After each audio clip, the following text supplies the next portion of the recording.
open mic coming up. Our next performer is an Iraq War veteran. He served as a journalist. He's also got 2 books, Monkey Assassins and Filthy Knowledge, and he's got one more that he just released, I believe. And he has Spring. 3? No, Spring. Spring. Okay, so he's got one more. The second part of Monkey Assassins will come out in spring. His name is Cheyenne Hensley. No, just kidding. Anyway, Brian Kehinde. Give him a round of applause. This guy's going to come up and do some rants and some political, social commentary, everything.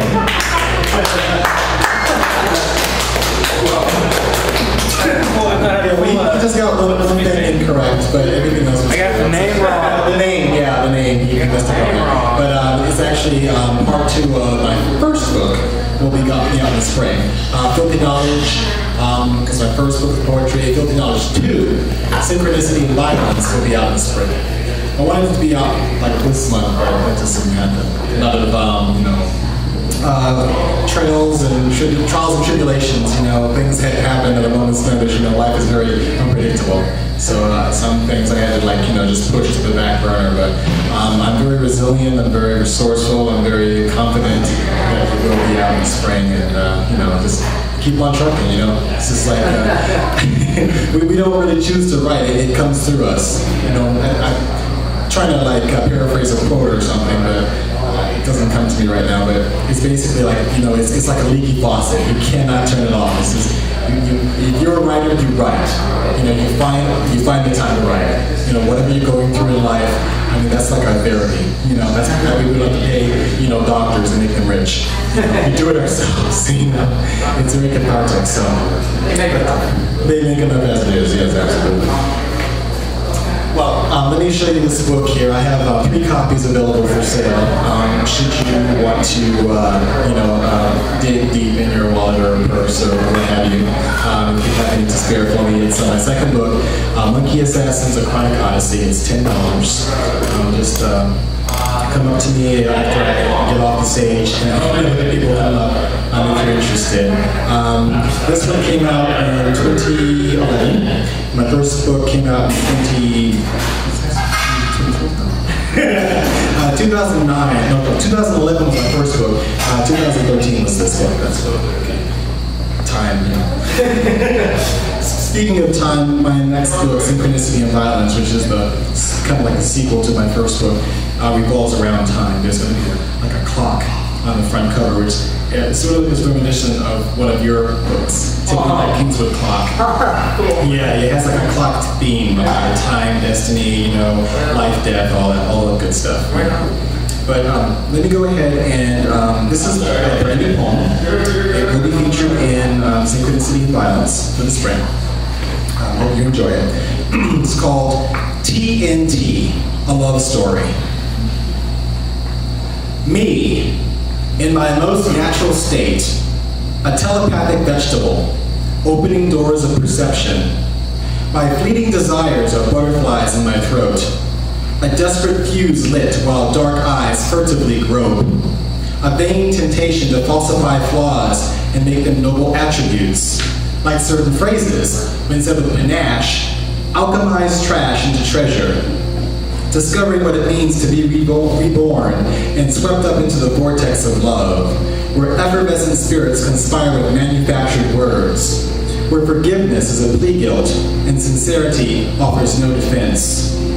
The hunt is on to rid my soul of any vestige of childish innocence. Peering through the poisonous language haze of the world beyond what I can comprehend, the stigmatized elegance of sadness, symptoms of an all too convenient disability, even kept as quiet as the terror finds me, a blessed abnormality radiates through me, sort of Damocles hungers that cannot be extinguished, a soul kiss for decadence, a new caress with defiance.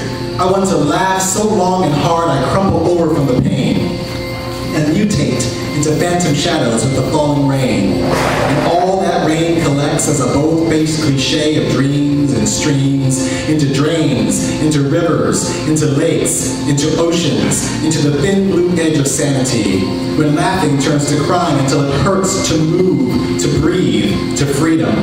Triumphant poets know it.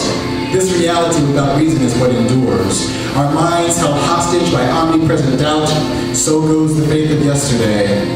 I want to be as baked as the Beatles were for Sgt. Pepper, goddammit. Psychedelic 60s music, butchering emotions like orgiastic spurts of blood and cum. Babylonian conquerors planting seeds and Mother Earth exhausted from resisting. Seems I'd rather make my home in a Rome, drunk on sex, wine, and idolatry. Better to waltz through time, blindfolded, than keep this restless, aimless worry that existence willed to me, and this abandonment I feel on any given night.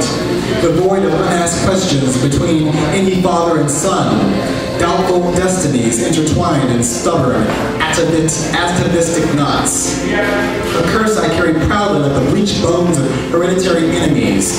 A living temple of vitriol, lingering in a daze between a sleepless state and a wide-awake one. I have swung around many odd moods, beating steady to the rhythm of a hideous pulse, to the knocking of the dry, coarse skin of death's fingers, whitening and withering, as I stagger through these cabal-owned streets, tugging on an invisible class war rope. A mad bomber with sticks of dynamite strapped to my sorry excuse for a soul. Am I being too literal? I seem to not give two shits about subtlety anymore. Why bother when honor is a dead hero and corruption is a cultural icon? Jumping to insecure conclusions as I scatter the ashes of compulsive distractions, all because the ordinary world is too plain, too much pain. The cages we reside in, oppressive and gray. My acid flashback overload of the past 1,023 days, sleepwalking through the fiery blaze of mortality, a beautiful end to a spirit-crushing week, like the last accusation of a lover whose memory you cannot escape. Thank you. Okay, let me get a poem from, I'm gonna read 3, maybe 4, but I'm gonna try to keep them short. This one is called, this is one of my favorites, Curse of a Photographic Memory, and I've been doing this a lot. When I go to readings, poetry readings, it's just one of my favorite ones. But I usually mess it up, so I'm hoping not to do it tonight. This one's a Monkey Assassins. Curse of a Photographic Memory. A flicker of chemical fire within a magnifying frame, captured by the blinding flash, the image engraven through shadows thrown of clear circumference, of dark silhouette, a concentrated needle of light, bleeding into a cave of parallel mirrors. These are the undulating waves of time, frozen for us in one magical instant, at the click of a shutter.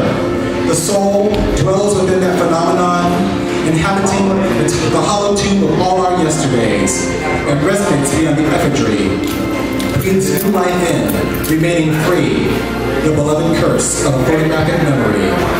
Breathes new life in, remaining free, and resonates beyond the effigy, inhabiting the hollow tomb of all our yesterdays. The soul dwells within that phenomenon, at the click of a shutter, frozen for us in one magical instant. These are the undulating waves of time, leading into a cave of parallel mirrors, a concentrated needle of light, of dark silhouette, of clear circumference, through shadows thrown, the image engraven, captured by the blinding flash, within a magnifying frame, a flicker of chemical fire. That's it. So it's sort of like a palindrome or something. It's like I read it backwards and I read it forwards. You look me in the mirror. So that's the it's a gimmick. Okay, here's another one by myself, of course. But it's from Monkey Assassins. It's one of my favorites also. Cyber Thieves of Legacy. Like obsolete standard bearers, seizing unearned credit for spring fever ramifications coursing through Wall Street. Your complaints ignored by production, lying, totem pole chiefs, openly jeering in their revulsion for your parasitic rabble-roused.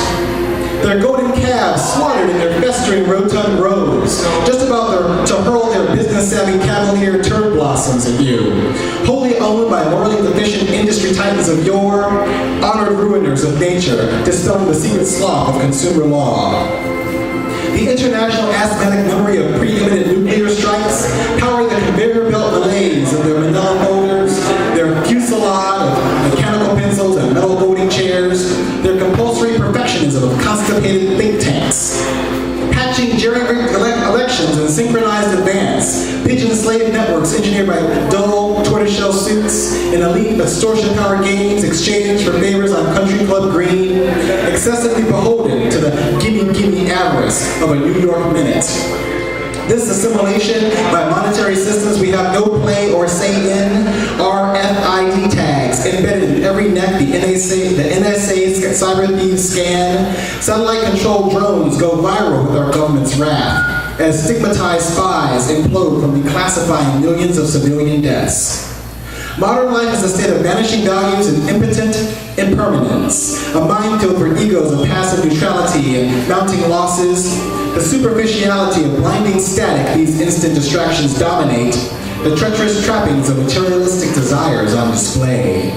A profit-driven pyramid of pled guilty plea bargain criminals, these blind, deaf, mute, scapegoat detectives so lazily predictable, violating justice in the same blackmail slap or smashing skulls in the hollow corridors of their coagulating kidney stones.